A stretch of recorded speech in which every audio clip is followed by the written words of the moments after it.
करते हैं फिर से। आज का वीडियो है क्लास 12 एनसीईआरटी पैटर्न भाग 2। अब भाग 2 बना है तो भाग 1 भी बना होगा। अब ये किसके लिए बना है? आप व्यू के लिए, विविध प्रश्नावली के लिए। तो विविध प्रश्नावली जो कि अध्याय नंबर 3 है और उस 3 में विविध प्रश्नावली के भाग 2 है। भाग 1 में मैंने क्या बताया था? भाग 1 में मैंने 3 क्वेश्चन सॉल्व किए थे। उस 3 क्वेश्चन को सॉल्व किए थे भाग 1 में, लेकिन भाग 2 में मैं चौथे क्वेश्चन से स्टार्ट करने वाला हूँ।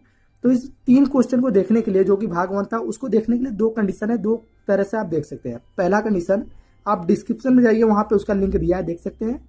दूसरा, इस वीडियो के अंत में जाएंगे तो आपको 2 चीजें मिलेंगी। एक मिलेगा प्रीवियस का और एक नेक्स्ट का। तो प्रीवियस पे क्लिक करेंगे तो उसके भाग 1 को देख सकते हैं। नेक्स्ट पे क्लिक करेंगे तो इसके अगले वाले वीडियो को देखेंगे। तो चलिए, ये तो हो गया पुरानी बातें। अब आते हैं आज के टॉपिक पे। तो यहाँ पे चौथा नंबर जो क्वेश्चन है वो है, यदि ए तथा बी सममित आव्यूह है तो सिद्ध कीजिए कि ए बी माइनस बी ए एक विषम सममित आव्यूह है। तो ये चीजें हमें सिद्ध करनी है, लेकिन इसके पहले एक रूल हम बता देते हैं। उस रूल को ध्यान से समझिएगा, क्योंकि वो सममित आव्यूह के लिए हमेशा लगाया जाता है। उस रूल को हम समझा देते हैं। रूल ये है कि P प्लस क्यू अगर कोई हमारा है, उसके पावर डैश है, तो इसको हम लिख सकते हैं P पावर डैश अब प्लस Q पावर डैश। मतलब ये एक बार इस पे और एक बार इस पे लिख सकते हैं। लेकिन ये प्लस रहेगा, तो अगर इसमें माइनस भी रहेगा, मान लो अब ये प्लस नहीं है माइनस है, तो उसके स्थान पे भी वही चीजें हो जाएगी। ये तो हो गया पहला। अब दूसरा जो होता है वो है पी क्यू के पावर, मतलब ये गुणांक में अगर पावर डैश रहेगा तो उसको हम लिखेंगे Q power dash P power dash. ऐसे भी लिख सकते हैं, या तो P पावर डैश और Q पावर डैश भी लिख सकते हैं। तो ये दोनों रूल आपको ध्यान में रखते हुए इस क्वेश्चन को सॉल्व करना है। चलिए शुरू करते हैं। तो देखिए, क्वेश्चन में बोला है A तथा B सममित आव्यूह है। तो हल करते हैं यहाँ से। A तथा B सममित आव्यूह है, तो A सममित आव्यूह का मतलब ये होता है कि A power dash is equal to ये हमारा सममित आव्यूह है। लेकिन B के लिए भी होगा B power dash is equal to B।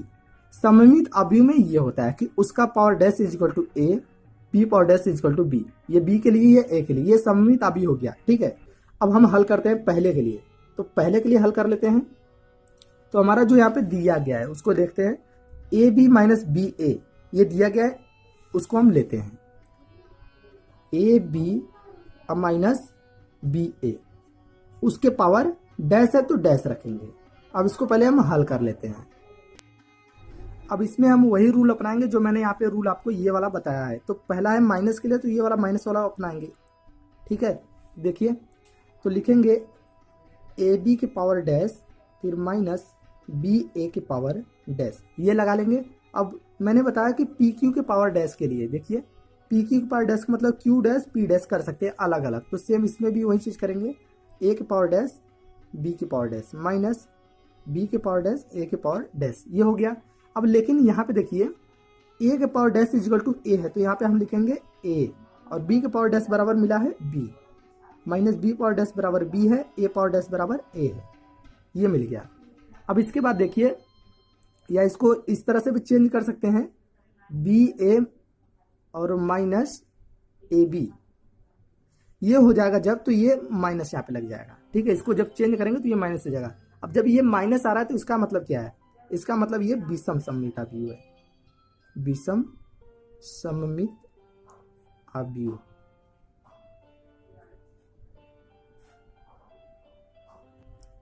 इसलिए ए बी जो हमारा दिया है और बी ए, ये हमारा क्या है? एक विषम सममित आव्यूह है। ठीक है, समझ में आ गया। अब आते हैं क्वेश्चन नंबर 5 पे। 5 पे लिखा है, सिद्ध कीजिए कि आव्यूह बी डैश ए बी सममित अथवा विषम सममित आव्यूह है, विषम सममित है। यदि ए सममित अथवा विषम सममित है तो उसके लिए हमें सिद्ध करना है। तो बोला है ए एक बार सममित के लिए और वहीं एक बार विषम के लिए। तो 2 बार है, तो मैं एक बार पहले एक सममित के लिए हल करूंगा और दूसरा बार विषम के लिए। तो पहले हम ले लेते हैं, माना ए एक सममित आव्यूह है। सममित आव्यूह का मतलब होता है A power dash is equal to A, ये होता है सममित आव्यूह के लिए। लेकिन हमें जो यहाँ पे दिया है वो लिखा है B power dash A B, तो इसको हम लेते हैं B power dash A B, ये ले लिए, और इसके पावर डैश लगाएंगे क्योंकि हमें सममित बनाने के लिए। तो मैंने डैश बना लिया। अब इसको हल करेंगे तो ये हो जाएगा बी पावर डैश की पावर डैश और ए बी के पावर डैश, अलग अलग लगा लिए, ये हो गया। या इसको ऐसे लिखेंगे ए बी के पावर डैश और बी पावर डैश के पावर डैश, सेम कंडीशन वही लिख लेंगे। लिखने के बाद अब बी को कॉमन करेंगे तो बी डैश ए डैश, अब ये हो जाएगा बी। ठीक है, अब देखिए यहाँ पे मैंने जो माना था ए डैश इजिकल टू ए, तो यहाँ पे हम क्या रखेंगे बी डैश, यहाँ पे हो जाएगा केवल ए और ये बी।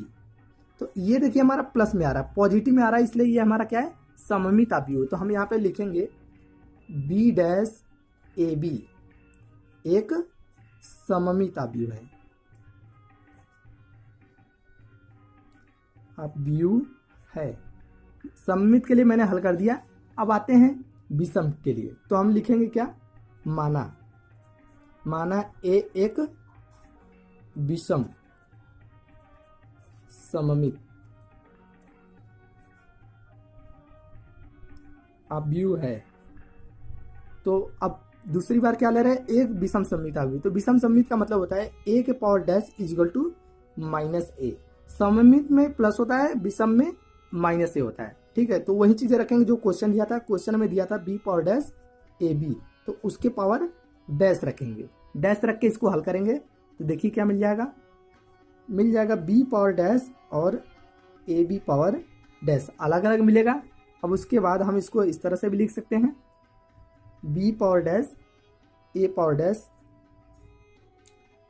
बी, मतलब ये जो वही कंडीशन है सेम मैंने यहाँ पे जो हल किया था, इसमें जैसे इसमें हल किया वैसे इसमें भी हल करना है। तो यहाँ पे एक स्टेप हम शॉर्ट कर दिए हैं जल्दी से, ये हो गया। अब देखिए A power dash is equal to minus A है, तो यहाँ पे हम इसके रखेंगे B power dash minus A और ये बी, इस माइनस को आगे भेज देंगे तो हमें क्या मिल जाएगा minus B power dash A B. अब देखिए जब ये माइनस में आता है तो ये विषम है, अगर प्लस में आता है तो सममित होता है। माइनस आ गया इसलिए विषम सममित है, तो इसको हम क्या लिखेंगे B power dash A B एक विषम सममित अवयव है, विषम सममित अवयव है। तो समझ में आ गया, इस तरह से ये क्वेश्चन नंबर 5 हो जाएगा। आते हैं क्वेश्चन नंबर 6 पे। 6 लिखा है एक्स वाई तथा जेड के मानों को ज्ञात कीजिए। एक्स वाई जेड का मान इसमें ज्ञात करना है, जबकि दिखा है अवयव ए की वैल्यू ये टोटल है और समीकरण ए डैश ए इजिकल टू आई को संतुष्ट करता है। तो यहाँ पे ये समीकरण दिखा गया है और इसके सहारे हमें इसको हल करना है। तो चलिए हल करते हैं। तो ये ए की वैल्यू जो दिया, पहले हम ए की वैल्यू लिख लेते हैं 0 2 वाई जेड, फिर एक्स वाई माइनस जेड, फिर एक्स माइनस वाई जेड, ये है ए की वैल्यू। ए की वैल्यू रख दिया। अब इससे हमें निकालना है ए डैश, ए की तो वैल्यू है, ए डैश करेंगे तो मतलब इस रो को हमें कॉलम में चेंज करना है। तो हो जाएगा 0 2 वाई और ये जेड, और यहाँ पे हो जाएगा एक्स वाई माइनस जेड और ये एक्स माइनस वाई जेड।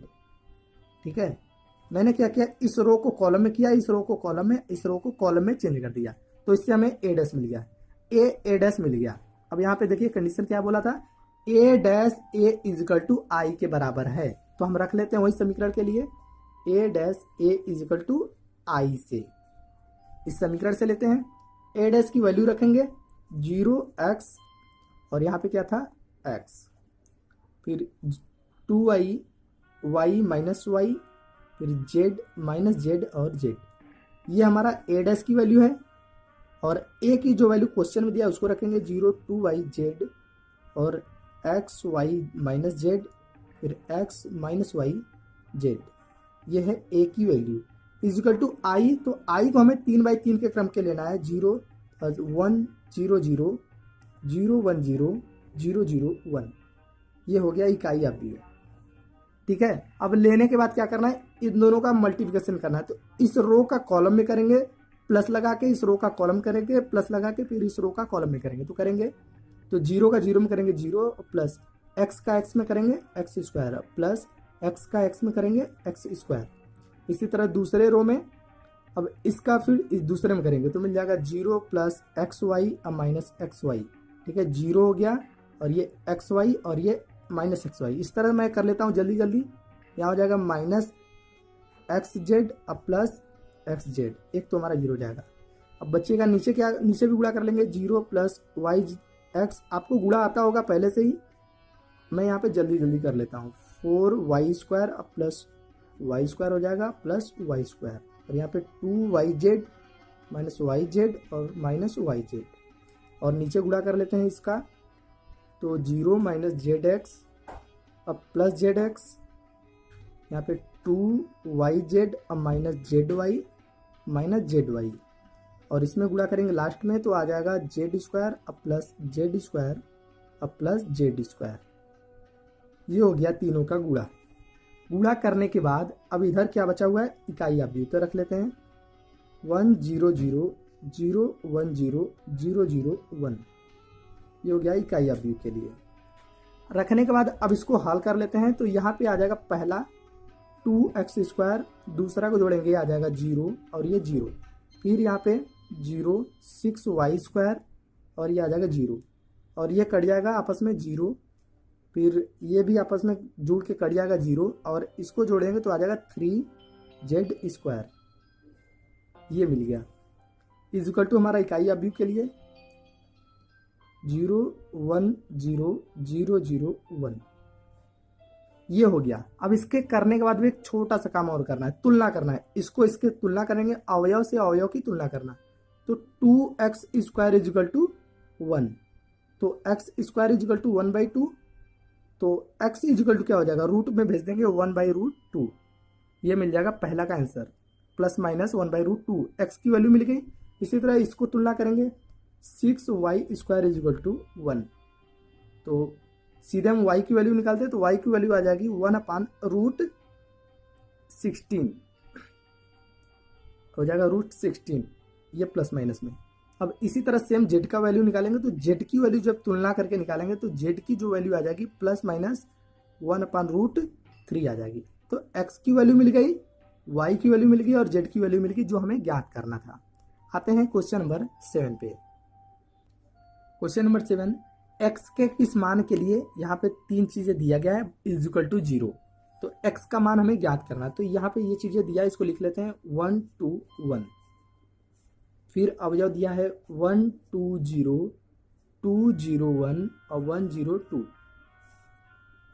और यहाँ पे दिया है 0 2 x इज इक्वल टू 0, ये हमारा अवयव दिया है।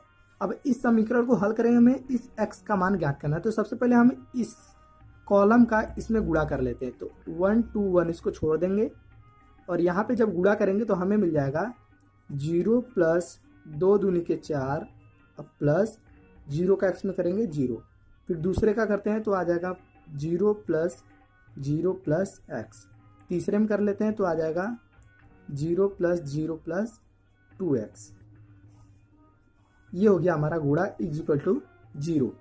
अब इसका गुणा करेंगे डायरेक्ट, तो गुणा करने से पहले हम इसको जोड़ लेते हैं, तो 1 2 1, यहाँ पे हो जाएगा ऊपर 4x और ये 2x इज इक्वल टू 0, ये हो गया। अब क्या करते हैं, अब गुणा करते हैं, तो गुणा करेंगे तो हमें मिल जाएगा 4 एकम 4 अब प्लस 2x प्लस 2 एकम 2x, ये हो गया इज इक्वल टू 0। अब इन सभी को जोड़ लेते हैं तो मिल जाएगा 4 plus 4x, 4 plus 4x is equal to 0, ये मिल गया। अब 4 को हम कॉमन कर लेते हैं, तो 1 plus x is equal to 0, 4 को भेज देते हैं नीचे डिवाइड में, तो 0 हो जाएगा। 1 plus x is equal to 0, तो x की वैल्यू -1, ये हमें x की वैल्यू ज्ञात करना था, ये हो गया। क्वेश्चन नंबर 8 देखिए। क्वेश्चन नंबर 8 देखिए, यदि a इज इक्वल टू मान दिया है वो तो सिद्ध कीजिए कि इसका मान 0 के बराबर होना चाहिए। तो देखिए इस समीकरण को ध्यान से समझिए, पहले हमें a² ज्ञात करना है, फिर a में 5 से गुणा कर देंगे प्लस 7 i में 7 से गुणा कर देंगे। तो सबसे पहले हम a की जो वैल्यू दिया उसको लिख लेते हैं, ये हो गया वैल्यू। उसके बाद a का एक बार और गुणा करते हैं, तो देखिए a into A is equal to a², और ये a की वैल्यू है फिर a की वैल्यू, दोनों मिलके a² हो गया। अब इसका हम गुणा कर लेते हैं, तो 3 3 9 और 1 का 1 में करेंगे -1, फिर 3 एकम 3 और 2 एकम 2। अब इसी तरह इसमें करेंगे -3 और इसका इसमें सेकंड में करेंगे तो हमें क्या मिल जाएगा -2, फिर इधर हो जाएगा -1 और ये +2, ये सॉरी 2 दूनी के 4, ये हो गया। 2 दूनी की 4, ये हो गया। अब इसको हम क्या करते हैं, जोड़ लेते हैं। तो इसको जोड़ेंगे तो हमें मिल जाएगा 8, 5 -5 और 3।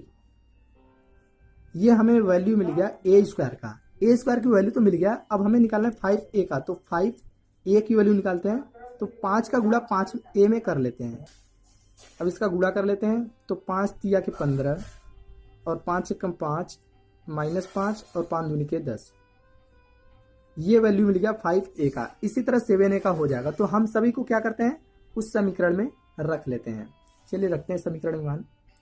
तो सबसे पहले ए स्क्वायर है, तो ए स्क्वायर की वैल्यू है 8, 5 -5 3। ये हो गया ए स्क्वायर। अब माइनस 5a की वैल्यू मैंने निकाला है 15, 5 -5 10। ये हो गया 5a का। और उसके साथ प्लस 7i का। तो 7i में मैं गुणा कर लेता हूं, तो हो जाएगा 7007। यहाँ पे 1 1 होता है, लेकिन मैंने 7 का गुणा कर लिया और इज इक्वल टू 0 के। अब इन सभी को मैं हल कर लेता हूँ। हल करता हूँ डायरेक्ट। तो क्या आ जाएगा, 8 - 15 अब प्लस 7। देखिए 8 - 15 अब प्लस 7।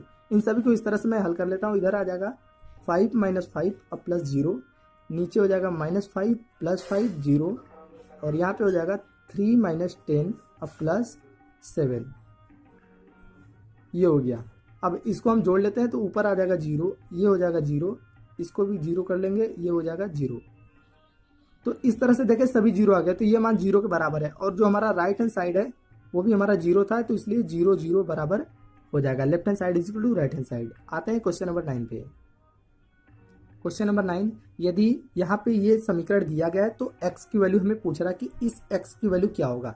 इस तरह से मैंने एक क्वेश्चन सॉल्व कर दिया है क्वेश्चन नंबर 7 में ही। तो देखिए क्या करेंगे, सबसे पहले इसका गुणा करेंगे, फिर उसको जो आएगा उसको इसमें गुणा कर लेंगे। तो देखिए x - 5 - 1 ये हो गया। अब इसका इसमें हम गुणा करते हैं। तो गुणा करेंगे तो मिल जाएगा x + 0 + 2 और यहाँ पे 0 + 8 हो जाएगा और ये हो जाएगा +1 और यहाँ पे हो जाएगा 2x + 0 अब +3। ये मिल गया और इज इक्वल टू 0। अब इसके बाद इसको हम जोड़ लेते हैं। तो x - 5 - 1 और इसको जोड़ेंगे तो आ जाएगा x + 2 9 2x + 3 is equal to 0। ये मिल गया। अब इसके बाद इसका हमें गुणा करना है। तो गुणा करेंगे तो x + 2 -45 - 2x + 3 ये हो गया इज इक्वल टू 0। ये चीज़ें तो हमें मिल गई। अब इसके बाद इसको हल करते हैं। तो x² + 2x -45 - 2x ये माइनस यहाँ पे आ जाएगा -3 इज इक्वल टू 0। अब इसको हल कर लेते हैं। तो x² - 48 ठीक है, x², ये 2x से कैंसिल हो जाएगा, इसको जोड़ेंगे 48 इज इक्वल टू 0। तो x इज इक्वल टू इसको राइट हैंड साइड भेज देंगे, आ जाएगा 48। x² is equal to 48। तो x बराबर क्या हो जाएगा, √48। इसको बाहर निकालेंगे रूट से तो आ जाएगा +/4√3। ये आ जाएगा किसकी मान, x की वैल्यू, ये मान आ जाएगा। क्वेश्चन नंबर 10 देखिए।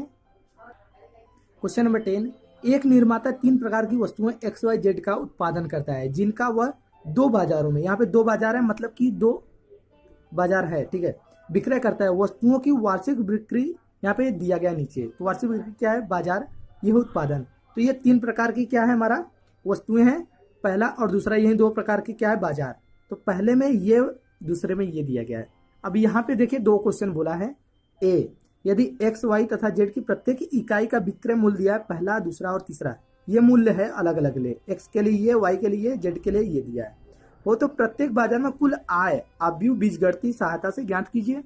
और इसी तरह सेकंड है, तो सेकंड, यदि उत्पादन 3 वस्तुओं की प्रत्येक इकाई अलग अलग दिया है तो उसका कुल लाभ क्या होगा। तो सबसे पहले हम ए को हल करेंगे, उसकी सहायता से हम इस चित्र का ध्यान देंगे और इसको हल करेंगे।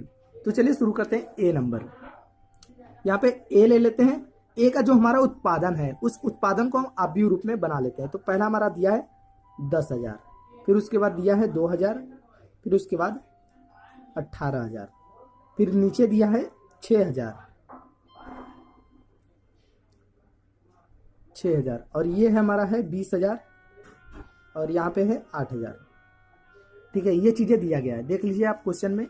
यहाँ पे 10,000, 2,000, 18,000, 6, 2, 20 और 8। तो ये चीजें जो दिया है, इस चीज को मैंने अवयव रूप में बना लिया। ये हमारा क्या है, वस्तुओं का अवयव रूप है, ये वस्तु के लिए है। ठीक है, ये वस्तुओं का अवयव रूप बना लिया। अब उसके साथ साथ ए नंबर में आते हैं। तो ए नंबर में जो हमारा मूल्य दिया है, 2.5 दिया है, 1.5 दिया है और 1 दिया है, तो इसको भी अवयव रूप में बना लेते हैं। तो ये क्या होगा, 2.5 2.50 और दिया है उसके साथ साथ 1.5 और 1, ये भी हमारा हो गया मूल्य के लिए अवयव रूप। तो इन दोनों का हमें अब क्या करना पड़ेगा, बाजार की आय निकालना पड़ेगा। बाजार की आय, तो बाजार की आय ज्ञात करने के लिए वस्तुओं का मूल्य में अगर गुणा कर देते तो आय ज्ञात हो जाएगा। तो हमारा दिया है 10,000, 2,000 और 18,000, और यहाँ पे है 6,000, 20,000 और 8,000। इन सभी का गुणा हमें किस में करना है, 2.5 में, और यहाँ पे 1.5 और ये 1, इसमें हमें गुणा कर लेना है। ठीक है, ये 2.5 है, ये 1 है, 1.5 है और ये 1 है, इसमें हमें गुणा करना है। तो गुणा करेंगे तो जो आंसर आएगा वो हमारा 2 बाजार के लिए हो जाएगा। चलिए इसको हम डायरेक्ट गुणा कर लेते हैं। तो हमारा मिल जाएगा 10,000 गुणे 2.5, फिर प्लस 2,000 गुणे 1.5। ठीक है, 10,000 गुणे 2.5 करेंगे, 2,000 गुणे 1.5 करेंगे, 18,000 गुणे 1 करेंगे। फिर यहाँ पे प्लस लगा लेते हैं, 18,000 गुणे 1 रुपया, ये हो गया। इसी तरह नीचे करेंगे 6,000 गुणे 2.5, अब प्लस 20,000 गुणे 1.5, अब प्लस 8,000 है, 8,000 गुणे 1, ये मैंने कर लिया। करने के बाद इसको अब हल करना है, तो इसको जोड़ लेते हैं, कर लेते हैं। तो आ जाएगा ऊपर 25,000, अब प्लस 3,000, अब प्लस 18,000, और यहाँ पे आ जाएगा 6 दिन में 15,000 आ जाएगा ये, अब प्लस 30,000, अब प्लस 8,000। तो ये चीज़ें आ गई। अब इन सभी को जोड़ देना है ऊपर और नीचे। तो जोड़ेंगे तो ऊपर हमारा मिल जाएगा 46,000, 46,000, और नीचे 53,000, ये आ गया। तो ये पहले के लिए है और ये दूसरे के लिए। तो यहाँ पे 2 बाजार का अलग अलग मूल्य आ गया है, यही हो गया। पहला आंसर ये हो जाएगा, दूसरा आंसर ये हो जाएगा। तो ए नंबर आपको समझ में आ गया। अब आते हैं बी नंबर पे। बी नंबर बोला है, यदि उपयुक्त 3 वस्तुओं की प्रत्येक इकाई क्रमशः दिया है अलग अलग, ये 3 अलग अलग दिया है मूल्य, तो कुल लाभ ज्ञात करना है। हमें अब लाभ ज्ञात करना है। चलिए हम लाभ ज्ञात करते हैं। तो बी देखिए, सबसे पहले अवयव रूप हम बना लेते हैं वस्तुओं का। तो वस्तु हमारा ये दिया, उसका अवयव रूप हो गया। सेकंड मूल्य जो दिया है बी के लिए, उसका मैंने अवयव रूप बना लिया। इन दोनों से हमें क्रय मूल्य ज्ञात करना पड़ेगा। तो क्रय मूल्य के लिए क्या करेंगे, इन दोनों का गुणा करेंगे। तो गुणा करते हैं आपस में, तो मिल जाएगा 10,000 गुणे 2 दिया है, अब प्लस 2,000 गुणे 1, अब प्लस 18,000 गुणे 50 पैसे के लिए। अब नीचे हो जाएगा 6,000 गुणे 2, अब प्लस 20,000 गुणे 1, अब प्लस 8,000 गुणे 50 पैसे के लिए। ये मैंने आपस में गुणा कर लिया। करने के बाद अब इसको हल करना है। तो आ जाएगा ऊपर 10 दूनी के 20, 20,000, अब प्लस 2,000, अब प्लस 9,000, ये हो गया 12,000, अब प्लस 20,000, अब प्लस 4,000। ठीक है, ये 8,000 दशमलव से भाग देंगे, आ जाएगा 4,000। ये चीज़ें मिल गया। अब इसको जोड़ लेते हैं टोटल। तो इसको जोड़ेंगे तो आ जाएगा 20 और 2 31,000, और नीचे आ गया 36,000। ये आ गया इसका क्रय मूल्य।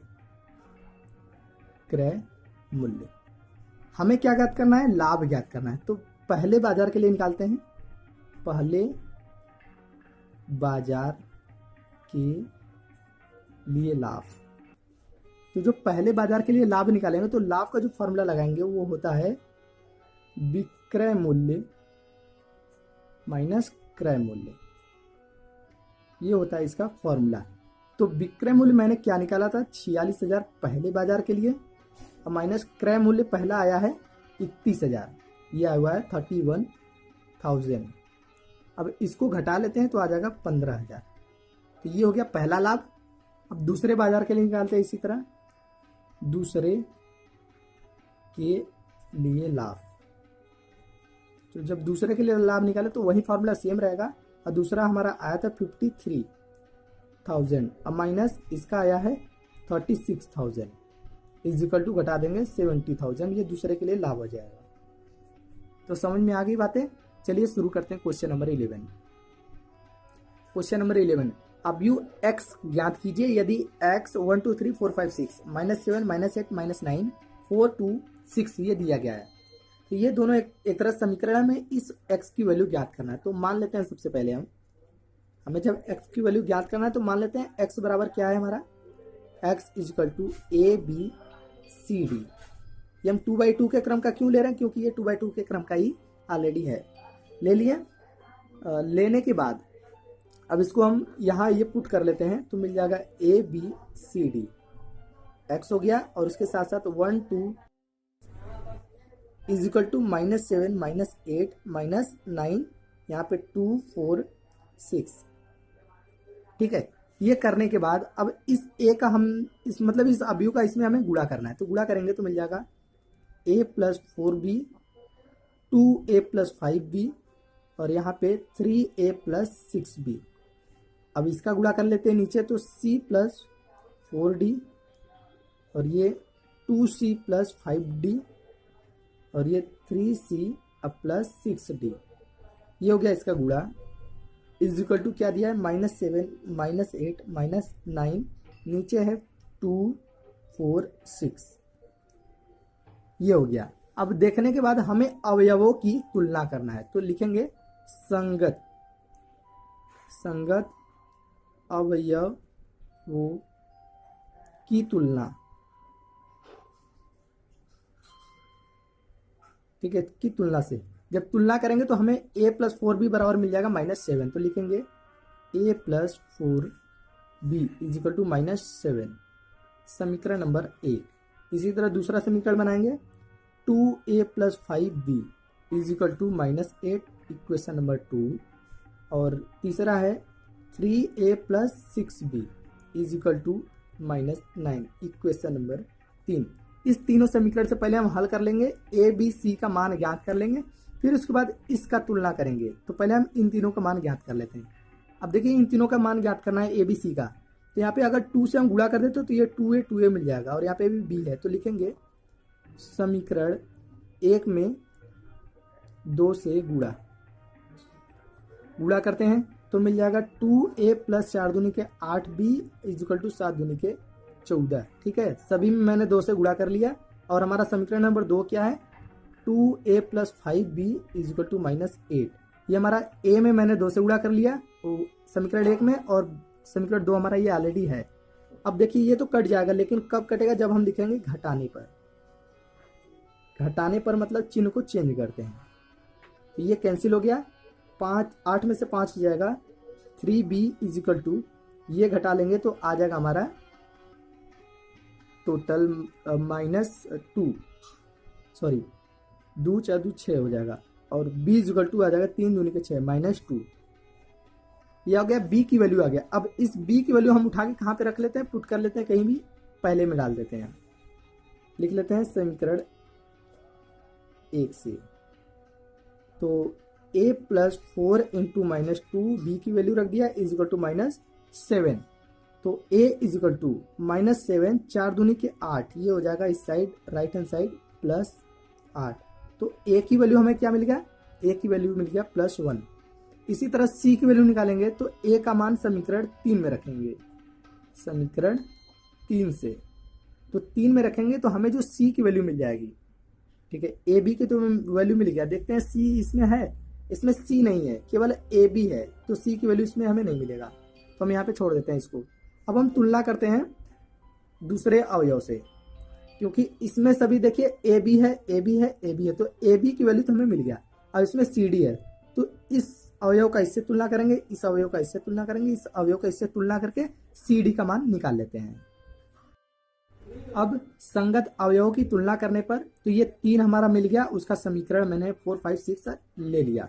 अब देखिए इसमें अगर 2 से गुणा करेंगे तो ये 2 से आपस में कट सकता है, तो हम क्या करते हैं, समीकरण नंबर 4 में 2 से गुणा, 2 से गुणा करेंगे तो मिल जाएगा 2c अब प्लस 4 दूनी के 8d इजकल टू 2 दूनी के 4। ये हो जाएगा समीकरण नंबर 4। और हमारा 5 ऑलरेडी है, 2c अब प्लस 5d इजकल टू 4, ये हमारा ऑलरेडी है।